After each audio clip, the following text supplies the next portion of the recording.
ఆచి చికెన్ మసాలా చాలా ఆనందంగా ఉంది. ఒక మాటలో చెప్పలేని విషయం దీని గురించి.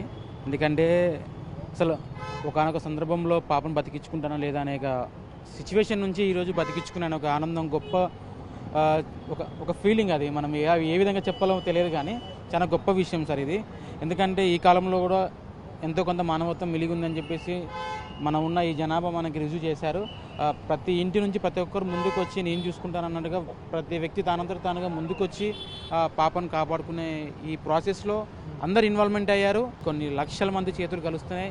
నేను ఈరోజు నా పాపని కాపాడుకోగలిగాను. Thank you so much. ఒక మాటలో థ్యాంక్ యూ అంటే అయిపోదు సార్ ఇది. ఎందుకంటే నేను కూడా ఫ్యూచర్లో నాకైతే ఈ విధంగా హెల్ప్ చేశారో నేను నా వంతు అయినంతవరకు నేను కూడా హెల్ప్ చేసుకుంటూ ముందుకెళ్ళాలని నేను నిర్ణయించుకున్నాను. ఫ్యూచర్లో ఖచ్చితంగా మా పాపను కోలుకున్న తర్వాత నేను నా వరకు అయినంతవరకు నేను కూడా ఈ సేవ, ఇలాంటి సేవలు చేస్తాను సార్ కన్ఫర్మ్. ఎందుకంటే ఇది నా లైఫ్లో కానీ నా తరం కన్నా మా పిల్లల తరం కూడా గుర్తుండిపోయే విషయం.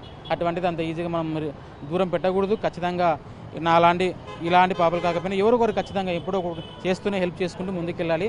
వీళ్ళు చేసిన ఈ సేవ నేను ఆ విధంగా చేసి తీర్చుకోవాలి తప్ప థ్యాంక్ యూ అని చెప్పేసి మనం డ్రాప్ చేయకూడదు. మేము ఏదైతే మాకు చెప్పారో సార్ మేము ఉన్నాం, మేము చూసుకుంటామని చెప్పేసి ఆ రోజు నుంచి ఇప్పటిదాకా సార్ వాళ్ళ ఒక టీం, మన షానా సతీష్ గారు వాళ్ళ టీం కూడా ముందుకొచ్చి సార్ తరపున ప్రతిదీ అంటే ఏ విధంగా ముందుకెళ్ళాలి, మన దగ్గర ఉన్న అమౌంట్ ఏ విధంగా వాళ్ళకి పంపించాలి, ఏ ప్రాసెస్ ఉంటాయి, ఈ కస్టమ్ డ్యూటీ ఇవన్నీ ప్రతిదీ వాళ్ళ దగ్గర నుండి చూసుకొని ఇప్పటిదాకా దగ్గర మేము లాస్ట్ మంత్ పేమెంట్ చేసాం సార్.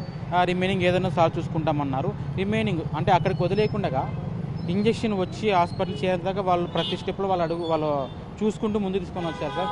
నా లైఫ్లో అలాంటి వ్యక్తిని మనం కలుస్తామా, ఛాన్స్ వస్తుందని అనుకుంటాను తప్ప అలాంటిది మా పాపని తన చేతుల ద్వారా తీసుకొని ఓదార్చి సార్ అది లైవ్లో చూస్తున్న ఎక్స్పీరియన్స్, అది ఫీలింగ్ సార్. అది చాలా గొప్ప విషయం. అలాంటి పొజిషన్లో ఉన్న వ్యక్తి మా పాప కోసం టైం కేటాయించి వచ్చి మాతో పాటు ఉండి తన ఆ టైంలో ఇంజక్షన్ చేయించారు. ఇంజక్షన్ చేసే టైంలో అక్కడే ఉన్నారు. ఇంజక్షన్ అయిపోయిన తర్వాత బయటకు వచ్చి డాక్టర్స్తో ప్రతిదీ కనుక్కొని జాగ్రత్తగా ఉండాలని చెప్పేసి మాకు కూడా ఇన్ఫర్మేషన్ ఇచ్చి ఏదన్నా నేను చూసుకుంటానని చెప్పేసి హామీ ఇచ్చి వెళ్ళారు సార్ ఇక్కడ నుంచి.